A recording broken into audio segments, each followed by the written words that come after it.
आज के आपके करंट अफेयर्स 22 फरवरी 2022 के सबसे पहला करंट अफेयर है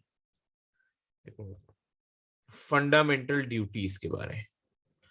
अब फंडामेंटल ड्यूटीज क्या है? देखो, आपका जब ओरिजिनली कॉन्स्टिट्यूशन लिखा गया था, आपके कॉन्स्टिट्यूशन के अंदर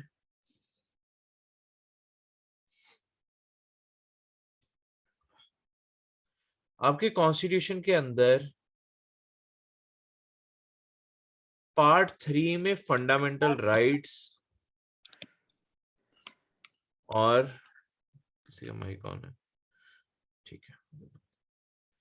पार्ट 4 में आपकी directive principles of state policy यानी कि शॉर्ट में डीपीएसपी, ये पहले से डाले गए थे। एक तीसरा इन तीनों का जो एक ट्रायो बनता है अब कॉन्स्टिट्यूशन में, वो ओरिजिनल कॉन्स्टिट्यूशन में नहीं था, वो आपका बाद में आपका 1976, देखो ओरिजिनल कॉन्स्टिट्यूशन बन के तैयार हो गया था 1949 में और 50 में इंप्लीमेंट कर दिया गया था।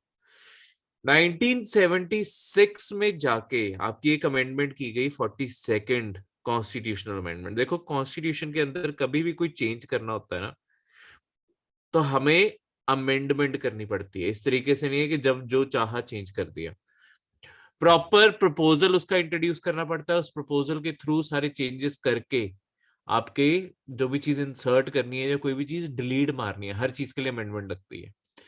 अब फंडामेंटल ड्यूटीज भी इसीलिए इंसर्ट की गई। देखो, इनका पर्पस क्या था, क्या सोच के इंसर्ट किया गया कि जब हम अपने सिटीजन्स को फंडामेंटल राइट्स दे रहे हैं, देखो राइट्स हुए जो आपके हक हुए, ठीक है।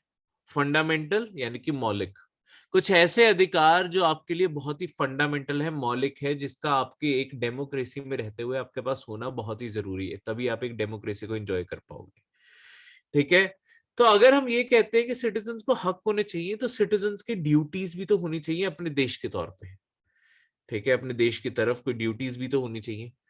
तो वो ड्यूटीज को एक स्पेसिफिक करने के लिए कि क्या क्या ड्यूटीज मिनिमम एक पर्सन को अपने देश की तरफ क्या ड्यूटीज निभानी चाहिए, वो करने के लिए फंडामेंटल ड्यूटीज का पूरी चीज लिखी गई, ठीक है। तो यही सारी चीजें यहाँ पे लिखी गई है 42nd अमेंडमेंट से।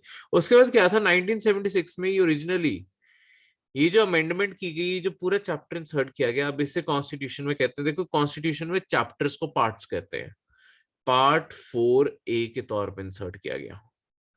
ये जो इंसर्ट किया गया था, ये कमिटी के, देखो सरकार का आपने हमेशा देखा होगा, सरकार कमिटीज बनाती है, कमिटीज रिकमेंडेशन देती है और उनके मुताबिक सरकार काम करती है। तो यहाँ पे स्वर्ण सिंह कमिटी की रिकमेंडेशन पे आपके ये अमेंडमेंट की गई थी और ये चीज इंट्रोड्यूस की गई थी। स्वर्ण सिंह कमेटी ने और भी कुछ ड्यूटीज रेकमेंड की गई थी। देखो, ऐसा नहीं होता कि कमेटी जो बोल देती है सब कुछ सरकार को मानना होता है। कमेटी सिर्फ रिसर्च करके देती है, उसमें से सरकार क्या माने क्या ना माने वो सरकार की अपनी मर्जी होती है। जैसे कि अगर आपका देखा जाए, सरकार ने आपकी कई चीजों पे नहीं भी एग्री किया, जैसे एक ड्यूटी स्वर्ण सिंह कमेटी ने बोली थी कि टैक्सेस भरने की, जो टैक्सेस फिल करने की ड्यूटी है, मतलब टैक्सेस भरना, ये भी एक ड्यूटी होनी चाहिए, ये आपके कॉन्स्टिट्यूशन में नहीं इंसर्ट किया गया। उसके बाद स्वर्ण सिंह कमेटी ने ये भी बोला था कि देखो, जो ड्यूटी नहीं फॉलो करेगा उसके लिए हमें पनिशमेंट्स भी प्रिस्क्राइब करनी चाहिए कि सजाएं क्या बनेगी। पर जब हमने इसे 42nd कॉन्स्टिट्यूशनल अमेंडमेंट से, 1976 की इस अमेंडमेंट से आपके इंसर्ट किया कॉन्स्टिट्यूशन में, हमने इसके लिए कोई कॉन्स्टिट्यूशन के अंदर कोई सजाएं नहीं लिखी हैं। तो एक तरह से ये बोला जा सकता है, ये सिर्फ एक गाइडिंग प्रिंसिपल है कॉन्स्टिट्यूशन के अंदर और नॉट एनफोर्सेबल है कॉन्स्टिट्यूशन के द्वारा। कॉन्स्टिट्यूशन आपको इनके रिगार्डिंग सजा नहीं दे सकता। पर ऐसा नहीं है कि फंडामेंटल ड्यूटीज को फॉलो करने की सजा नहीं मिलती। देखो, बाद में सरकार ने यही स्टडी करने के लिए कमेटी बनाई थी, जिसे वर्मा कमेटी कहते हैं, कि क्या फंडामेंटल ड्यूटीज कोई और जो कानून बने हुए हैं उनके थ्रू लागू हो रही है जो नहीं हो रही। तो वर्मा कमेटी ने यही पता लगवाया था कि आपके बहुत सारे ऐसे कानून एग्जिस्ट करते हैं जिसके थ्रू आपकी कुछ ड्यूटीज लागू हो जाती है, मतलब ज्यादातर कहीं ना कहीं से लागू हो जाती है। जैसे कि अगर आप देखोगे एंड नीचे पूरी फंडामेंटल ड्यूटीज की लिस्ट है। जैसे कि सबसे पहली ड्यूटी को ही देखते हैं, देखो हमारे कॉन्स्टिट्यूशन, हमारे institutions, national flag, national anthem, इन सबकी रिस्पेक्ट करना। तो वैसे जैसे फ्लैग है, आपके इंडिया के अंदर एक फ्लैग कोड एग्जिस्ट करता है, वो हर चीज को प्रिस्क्राइब करता है कि फ्लैग की डायमेंशन क्या होनी चाहिए, ठीक है, उसके बाद फ्लैग कब लहराना है, कब नहीं लहराना, हर चीज। और अगर आप किसी भी तरीके से फ्लैग कोड के अगेंस्ट जाते हो तो ऑब्वियसली आप नेशनल फ्लैग की डिसरिस्पेक्ट कर रहे हो, तो आप फंडामेंटल ड्यूटीज एक तरीके से फुलफिल नहीं कर रहे हो। तो इनडायरेक्टली ये लागू होती होती है हमेशा। कॉन्स्टिट्यूशन के अंदर सजा का कोई प्रोविजन नहीं है, तो कोई ना कोई आपकी जो कानून बने उनके थ्रू ये चीजें लागू हो रही है। ठीक है, क्लियर है, इसमें कोई भी डाउट?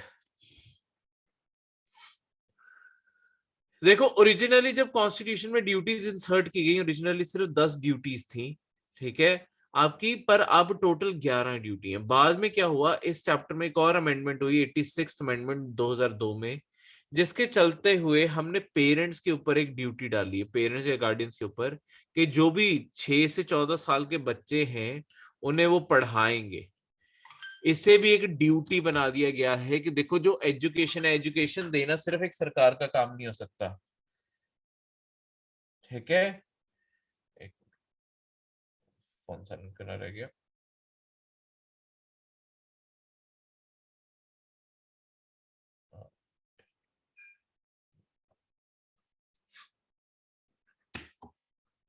तो आपके 86 अमेंडमेंट से ये ड्यूटी पेरेंट्स या जो भी बच्चों के कई बार गार्डियंस होते हैं तो उनके ऊपर डाल दी गई है कि 6 to 14 हर कोई बच्चों को पढ़ाएगा ही पढ़ाएगा। जो पेरेंट है वो अपने बच्चों को, जो गार्डियंस है किसी और के बने हुए, वो जिसकी वो टेक केयर कर रहे हैं। क्लियर है, कोई भी डाउट इसमें? सेकेंड जो आपका करंट अफेयर है वो है प्रोडक्शन लिंक्ड इंसेंटिव स्कीम, ये ऐसे शॉर्ट में कहते हैं PLI। देखो ये आपकी जो सेंट्रल गवर्नमेंट है उनकी एक फ्लैगशिप स्कीम है, क्योंकि इस स्कीम को आपकी सेंटर की ऑलमोस्ट हर मिनिस्ट्री इंप्लीमेंट कर रही है, और इसे one of the most successful scheme माना जा रहा है आपके जितने भी आज तक गवर्नमेंट ने स्कीम्स लॉन्च किया उसमें से, क्योंकि इसके रिजल्ट भी दिख रहे हैं और जो ये स्कीम है वो अपना पर्पस पूरा कर रही है। देखो प्रोडक्शन लिंक्ड इंसेंटिव नाम से ही ये स्कीम का जो पर्पस है वो निकल के आता है। हम क्या कर रहे हैं, हम इंडस्ट्रीज को बोल रहे हैं कि आप जितनी प्रोडक्शन इंडिया में करोगे, सरकार उसके मुताबिक आपको टैक्स इंसेंटिव्स या और बाकी ड्यूटीज में छूट या ऐसी चीजें ऑफर करेगी। इससे हम क्या करना चाहते हैं, हम इंडिया के अंदर अपना मैन्युफैक्चरिंग सेक्टर ग्रो करना चाहते हैं। देखो इंडिया में एक बहुत बड़ी कमी है कि हमारे यहाँ पे ना मैन्युफैक्चरिंग सेक्टर नहीं है। चाइना की सारी ग्रोथ और चाइना जो अमीर बन गया उसके बनने का कारण ही ये है कि वहां पे मैन्युफैक्चरिंग बहुत ज्यादा है, इसीलिए हर चीज मेड इन चाइना है। हम चाहते हैं धीरे धीरे सब कुछ मेड इन इंडिया हो। उसे करने के लिए बहुत जरूरी है कि हमारे यहाँ पे अपनी खुद की इंडस्ट्री हो जो हर चीज बना रही। इंडस्ट्री ग्रो करने के लिए चाहिए कि हम उन्हें इंसेंटिव्स दें, उन्हें बढ़ाने के लिए। देखो स्टार्टिंग में सरकार को बहुत सारे इंसेंटिव्स ऑफर करने पड़ेंगे, तभी तो दुनिया की बड़ी बड़ी कंपनीज इंडिया के अपने प्लांट लगाएंगी। ठीक है, एक तो मैन्युफैक्चरिंग, एक तो इंडिया की अपनी खुद की, इससे देखो मैन्युफैक्चरिंग इंडिया की खुद की होगी तो एक तो हमारी जो खुद की नीड्स हैं वो पूरी हो जाएंगी, प्लस हम एक्सपोर्ट भी करने लग जाएंगे चीजों को। जैसे कि इंडिया के अंदर अब देखो जो आपके ज्यादातर अब जो फ्रिज आते हैं, ठीक है, यहाँ आपके जो एसी आते हैं वो ज्यादातर अब मेड इन इंडिया ही होते हैं। अगर आप कभी भी अगली बारी एसी खरीदने जाओगे या फ्रिज खरीदने जाओगे, उनकी हमेशा देखना मेड इन इंडिया होते हैं। इसके अलावा आपकी मोबाइल फोन इंडस्ट्री इंडिया के अंदर इतनी ज्यादा पिछले कुछ सालों में ग्रो कर गई है, अब इंडिया की टोटल जो डोमेस्टिक डिमांड है कि जितने लोग इंडिया के अंदर फोन खरीदते हैं उसका 96% इंडिया के अंदर ही बनता है। ठीक है, 4% बाहर से आते हैं, बाकी सारा का सारा इंडिया अपना खुद के ही फोन्स बनाने लग गया है। ये बहुत ही स्टैगरिंग ग्रोथ है, क्योंकि आज से 4 साल पहले इंडिया सिर्फ अपनी जरूरत का 9% बना पाता था, हम 9 से 96 पे आ गए हैं। तो अभी हमारी जरूरत पूरी हो जाएगी, इसके बाद हम पूरी दुनिया के लिए भी फोन्स बनाने शुरू कर देंगे। इसी कारण आपकी जो बड़े बड़े चिप मेकिंग कंपनीज हैं, मोबाइल मेकिंग कंपनीज हैं, वो अपने इंडिया के अंदर प्लांट्स लगाई जा रहे हैं, जैसे फॉक्सकॉन ने लगा लिया, सैमसंग ने लगा लिया। ठीक है, वो इसी कारण क्योंकि इंडिया की गवर्नमेंट बहुत ही अच्छे इंसेंटिव्स ऑफर कर रही है इन कंपनीज को कि वो इंडिया के अंदर आके प्रोड्यूस करें। तो ये धीरे धीरे ये स्कीम फ्रूटफुल होते हुए दिख रही है।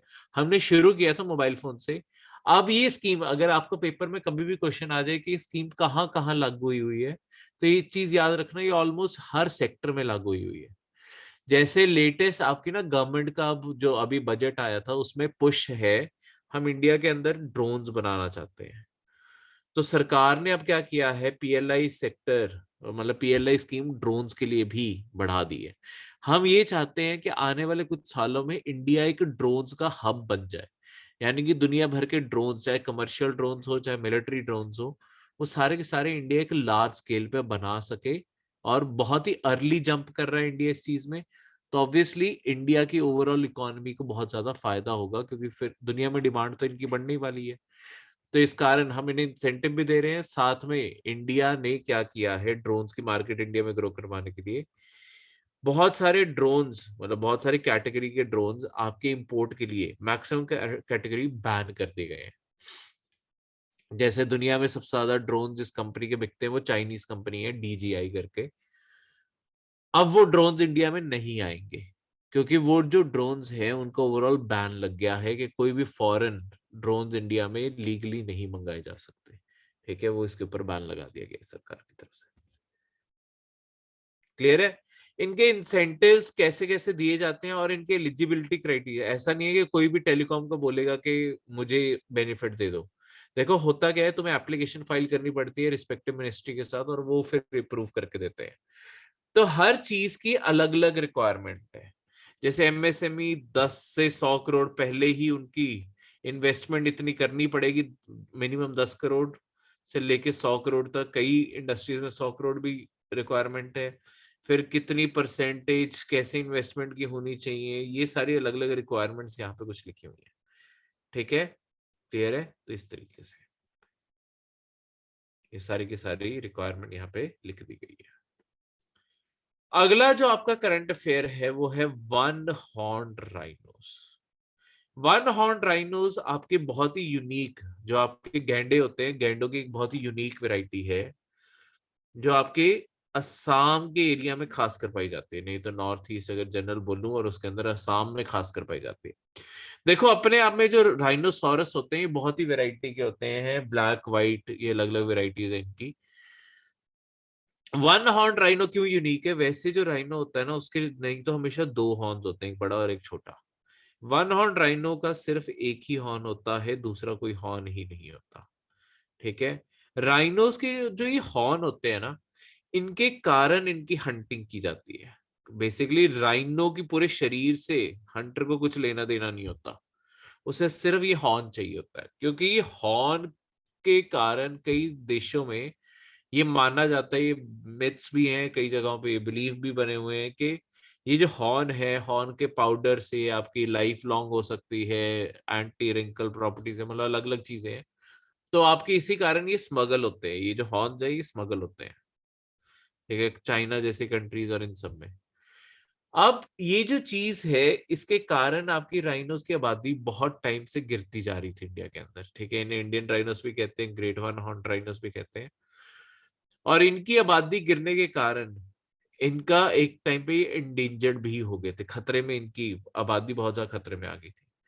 पर पिछले कुछ सालों में इंडिया ने बहुत ही एडवांस लेवल पे काम किया। देखो इनकी जो आबादी है ज्यादातर इंडिया में और स्पेसिफिकली असम के काजीरंगा नेशनल पार्क में मैक्सिमम पाए जाते हैं। 85% तो सिर्फ इसी में ही रहते हैं।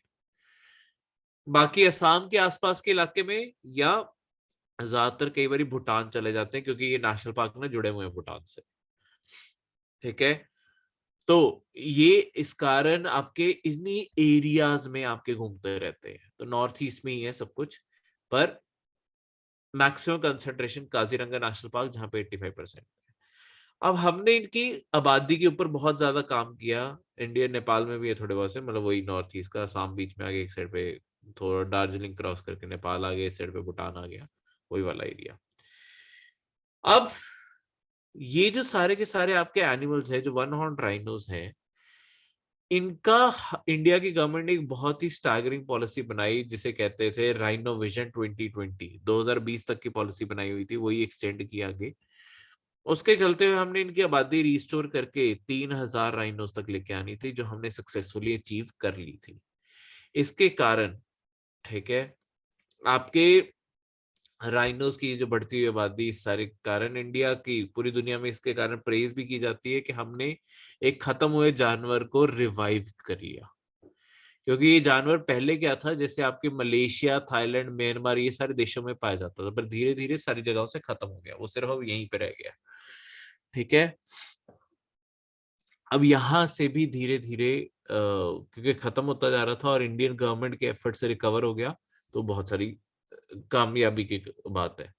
पर प्रॉब्लम क्या है, दूसरी साइड पे इंडिया की क्रिटिसिज्म भी की गई कि इंडिया ने ये काम अचीव कैसे किया, कि पॉपुलेशन हमने रिकवर कैसे की है।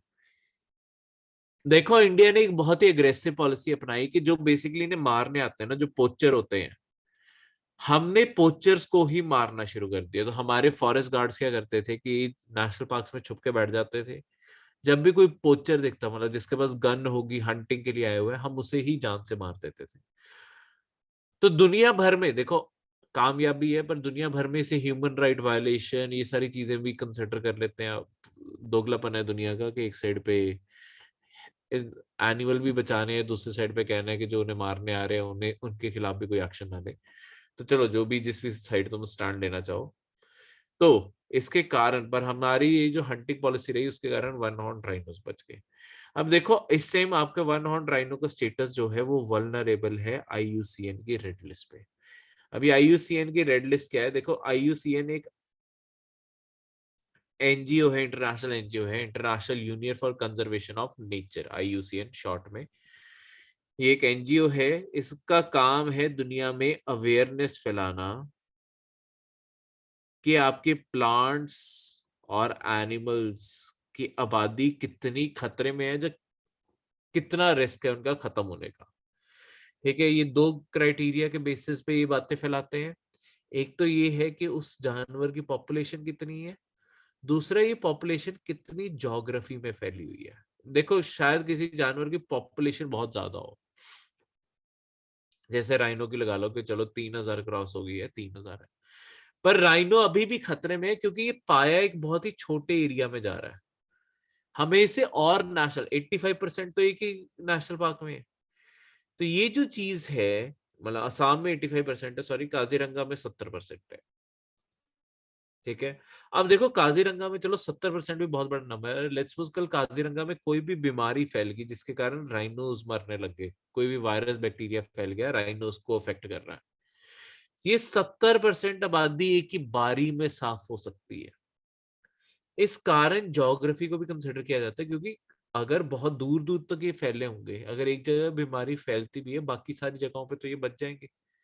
यहाँ पे एक जगह पे अगर मरे तो सारी की सारी आबादी खत्म होने के चांसेस है।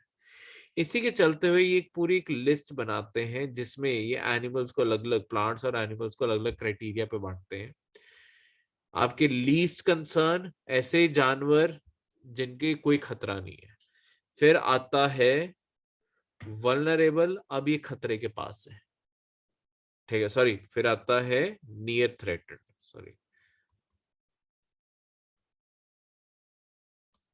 अब ये खतरे के पास है। फिर आता है, अब ये खतरे में आ गए हैं, वल्नरेबल हो गए हैं।